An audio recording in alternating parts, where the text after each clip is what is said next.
Alright, good morning guys.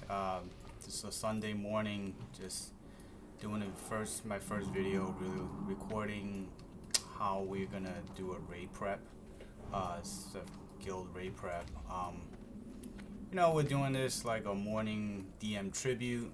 If you guys don't know, in Classic, we're basically doing, we're doing the instance, just kill the last guy, get this Gordok King debuff, so we can get the buffs from all the other lieutenants that we're leaving alive. We're not gonna kill them, and then we're gonna get the buff.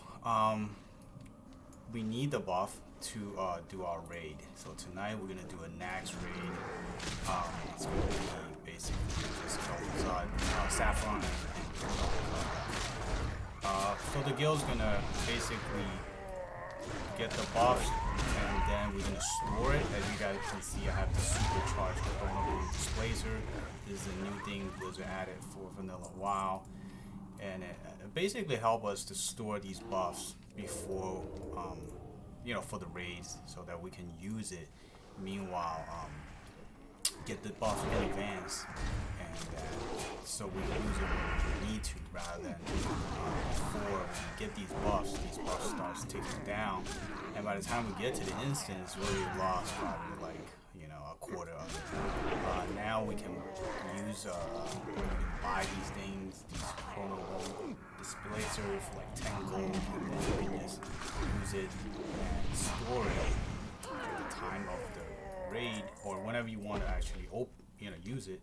You can just click on it, and it's a 6-second cast time, and you'll be able to just restore all your buffs. It's a very nice system. I mean, I can't believe they came up with this at the last phase.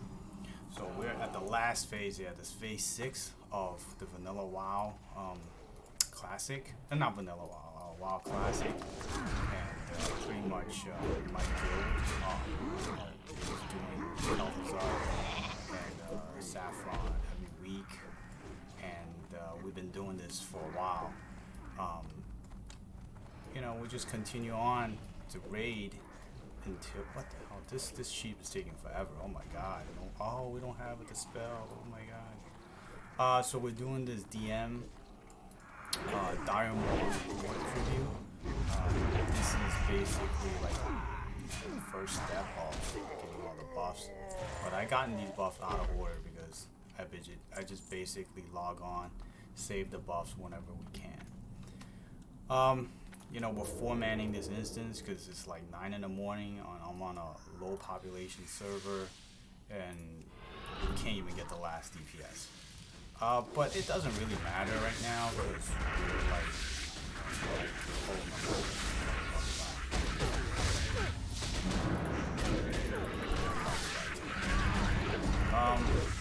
so that we really don't have, we can actually do a 5-man. I mean, we don't need 5-man to do it. It's just that it really helps to have 5 people with DPS. We're pretty geared in terms of to be able to do it. I mean, we survived that little patch. I don't know how we did it. The problem is the only surviving members are not healers. So, smart enough, the druid used this battle res to res the shaman, so the shaman can actually res the last druid. There's a lot of limitations in Classic WoW where certain classes, not like retail WoW where people would just res whenever, but Classic WoW, only certain classes can res, and druids can't even res out of combat. I mean, they can res, but they have to blow one of their combat reses, which has like a cooldown. I don't know how long that is. But the combat reses are pretty useful in case of, in the middle of a fight and our tank goes down. Anyway, we're just doing this 4-man DM tribute run. Usually it's very smooth because it's basically something we need to get.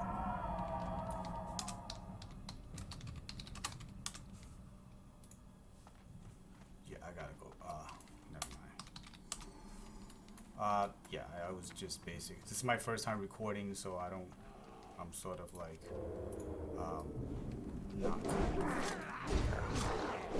doing what I'm supposed to do here. Anyway, so before we go through the instance, we need to get a key that opens up to the courtyard. That key is in the middle of this place. Usually Rogue is the person that just go and grab it because we're stealth. In case we get spotted, we can vanish. But I kind of just forgot because we had that little mishap there. 2 of our team members died, and I was chatting. Anyway, so we're in a little bit, and we're gonna go into the courtyard. As you can see, these Gordon nasty, for whatever they're called, these looking things, they are really bad for rogues or any stealth characters because they do spot. You can see through it. Stealth. So if you guys are trying to stealth through these instances, just be careful. These things are particularly harmful to rogues and druids if you're stealthing. Other than that, this instance is pretty cakewalk. I mean, all of us are geared in Nax loot. I mean, my rogue is completely, geared in Nax. I have the best weapon from Kel'Thuzad, and I have Desting from Cthulhu, so I have press doors. I mean, everything is pretty much biz except for like a trinket or ranged weapon, but those are very minor upgrades at this point. So we're basically just coasting. Yeah, you see this banish, it's terrible. It's like basically they take you out of combat for like 12 seconds. And since I'm the major DPS here, taking me out is gonna basically cause this build to last a lot longer. But other than that, I mean, our healers and our tanks are so geared that it really doesn't matter. And these eyes are quite dangerous, so we all know that, and we have to basically take them out before we summon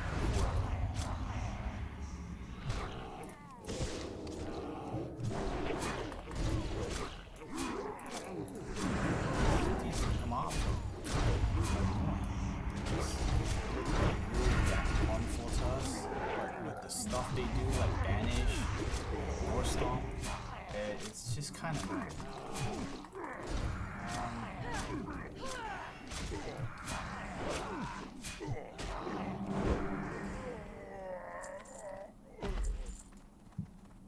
Yeah, the AoE packs.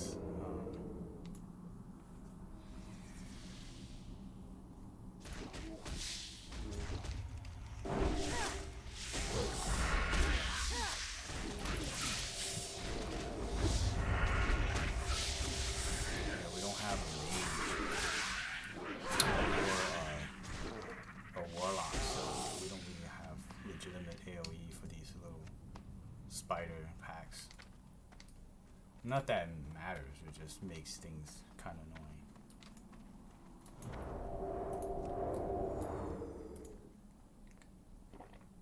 So if you guys, for those of you who have never done Tribute before, this is one of the boss, Slip Kick.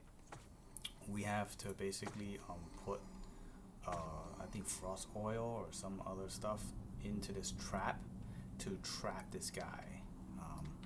But before we do the trap, we're gonna have to basically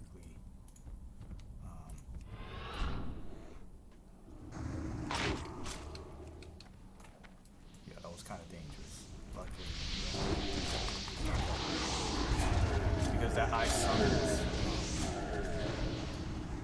summons a portal that summons a portal.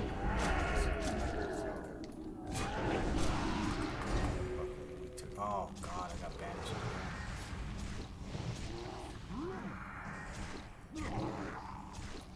Yeah, normally if we have someone like a mage, not mage, like a priest that can dispel magic, that would really help get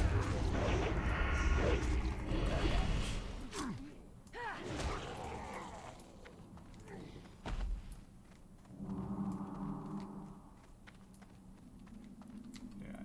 they out of line of sight, we one of our members put the freeze trap in there, and once this guy walks into that freeze trap, he's just gonna get frozen. At the end, once we clear the tribute, he's one of the guy to give us a buff. That buff is good for magic users. However, I'm a rogue and I go with some poison, so it's kind of helps with the poison. Not that much, but it's on the buff anyway.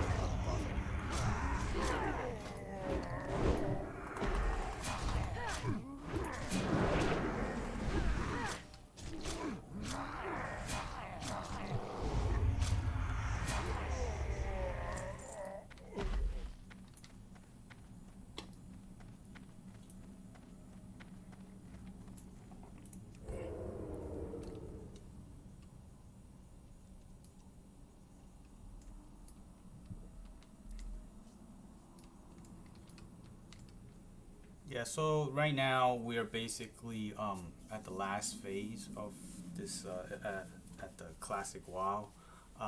Everyone's really just waiting for the new expansion of the classic game. So the classic game is gonna be from it initially started from vanilla classic WoW, and then it's going to TBC, and hopefully it's gonna also bring Wrath of Lich King, the two expansions. And after those two expansions, I honestly think they should just cut the whole classic line, because I really don't want to go through Cataclysm and Mr. Pandaria all over again. So this is it's divergent aspects of the game, so you can play either the retail version of the game or you can play the classic version of the game, and they're both included in your monthly subscription to Battle.net or to Blizzard. And what's interesting is I'm playing so much classic that I don't even know what retail's like now. So the retail game is Shadowlands. It's like 9.1 or something, but I really I try to log on and play a Shadowland character. I truly don't even know what I'm doing. So classic is quite popular. Whoa, what? Oh my god. Jesus. This Spanish is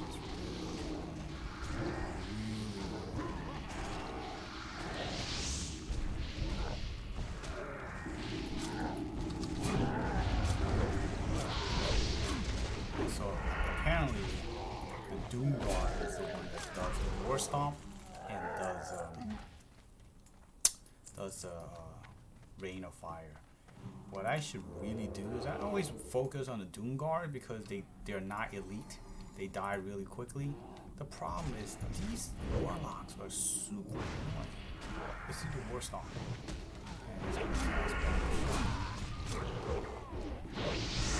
Oh my god, I didn't have enough energy to kill the boss. It's bad. It's when it sucks that you know what you're supposed to do, but you just couldn't pull it off.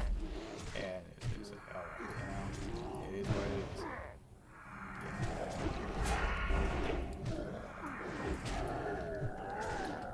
Yeah, that's the problem with rogues in general. It's there's just so much things you have to prepare for. You have to not only I play daggers, so the dagger rogue way of playing is you always have to be behind the enemy to form a staple, which is backstab. Oh jeez. The problem with backstab is backstab has a positional requirement. I have to be in the back of the enemy. Then it's backstab. But another part of it is just what people don't care about backstab. It takes so much energy. I'll show you. My backstab costs 60 energy, and my Sinister Strike is 40. So in order for me to pull out one move, it will require 60 energy. That's like more than half of my entire energy bar, just for one move. So it's kind of like you have to plan out your attacks a lot more, and it just takes all your energy. So if you're planning other moves after you do the backstab, then you really have to be careful. Like, I don't have it. You know, so you have no energy on the backstab. Oh, okay.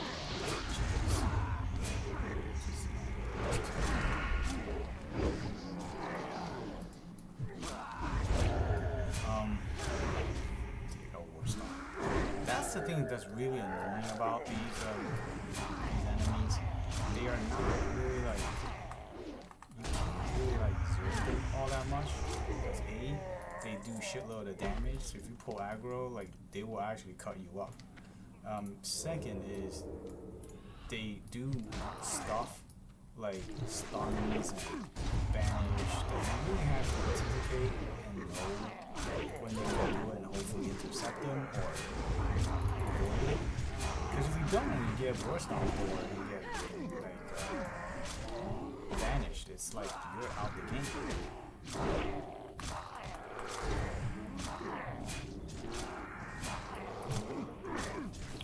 Luckily, I'll take it. It's a brick. Yeah, I kind of really like druid tanks. They're just so dense.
This you see this thing, the reveal flaw? It's so nice.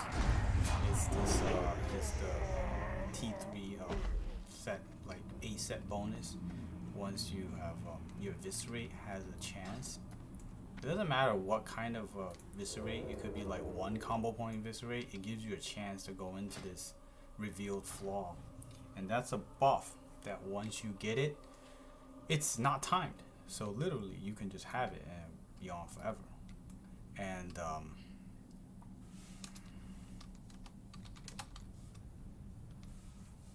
And what that does is that it gives your next backstab or sinister strike 100% chance of crit, and that's just like, that's really awesome if you can work that in your rotation.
I think we should really wait for the other pack, because fighting the boss and that little pack is kind of annoying.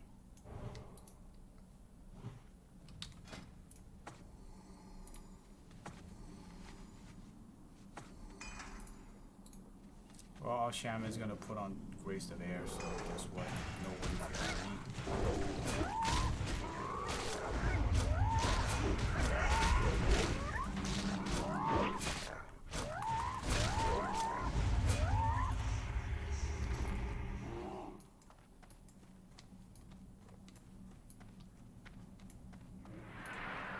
I wonder why you would do that though, because you can use some inferior, I guess? No? Oh no. But you know, the other one, the other druid, when you have a tank druid that benefits from the other druid is weakened, so it doesn't benefit anything from agility. I benefit a little, but I benefit a lot more from Winfrey will be the choice. I don't want to have this conversation.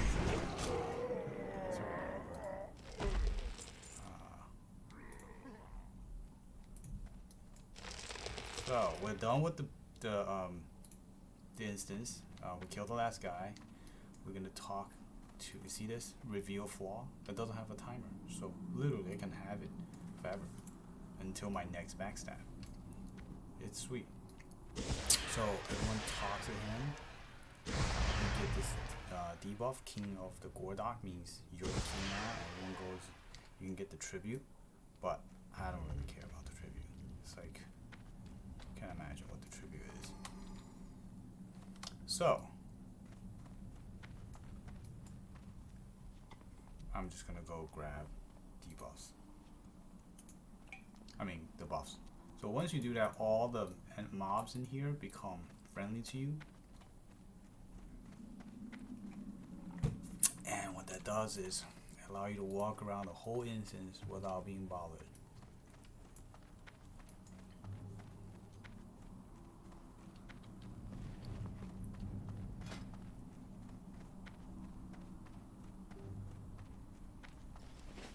And now I'm gonna go to each of the bosses that can potentially give you the buff. Well, they give you a buff. I'll pass some stupid tribute because I don't wanna go back there, for some like roast quail or something. So this is the first one. It gives you this 2-hour buff for crit with spell 3%. The problem is, my rogue doesn't really benefit that much. I do have my poison is a potential to crit with the poison. I don't know how much that happens, but hey, might as well. It's on the way to get the other buffs too.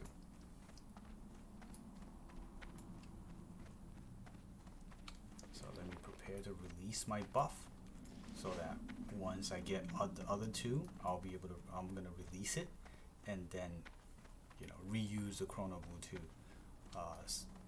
absorb or store all of them at the same time. So I gotta hunt for this guy. Where's this guy at? Ah, right here, right here. Yeah, the guys in the group and the guild are very experienced. They know that, hey, once we're done, let's mark this guy out. So when we were coming back, we're not gonna be, you know, walking all over the place. Got him marked up.